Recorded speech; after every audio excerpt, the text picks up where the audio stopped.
perkara ini, Ferdy Sambo, Putri Candrawati, Riki Rizal, Kuat Ma'ruf, dan juga Richard Eliezer didakwa melakukan pembunuhan berencana. Kelima terdakwa didakwa melanggar pasal 340 subsidiar, pasal 338 KUHP, junto pasal 55 ayat 1 ke 1 KUHP dengan ancaman maksimal hukuman mati. Tak hanya dalam kasus pembunuhan berencana, Brigadir J, khusus Sambo juga turut dijerat dalam kasus perintangan penyidikan atau obstruction of justice bersama Hendra Kurniawan, Agus Nurpatria, Cuk Putranto, Irfan Widianto, Arif Rahman Arifin, dan Baikuni Wibowo. Para terdakwa disebut merusak atau menghilangkan barang bukti, termasuk rekaman CCTV Kompleks Polri Duren 3. Dalam dugaan kasus obstruction of justice itu, mereka didakwa melanggar pasal 49 junto pasal 33 subsidiar pasal 48 ayat 1 junto pasal 32 ayat 1 Undang-Undang ITE nomor 19 tahun 2016 dan atau dakwaan kedua pasal 233 KUHP subsidiar pasal 221 ayat 1 kedua KUHP junto pasal 55 ayat 1 ke 1 KUHP.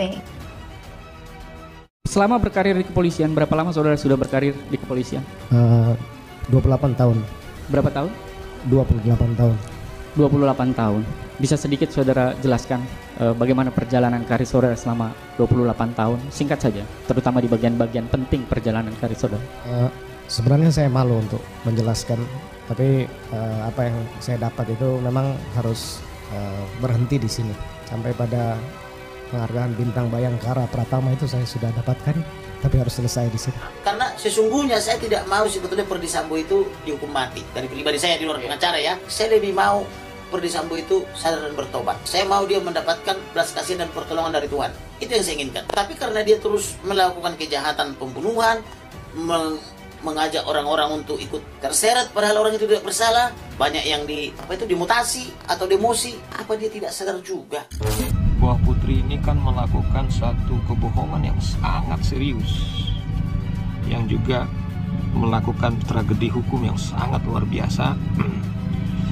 Kalau Febri mengatakan secara objektif dia akan bela, kita doakan supaya dia betul-betul bisa membela objektif, tetapi tidak digunakan profesi advokatnya itu untuk menutupi kejahatan-kejahatan yang dilakukan.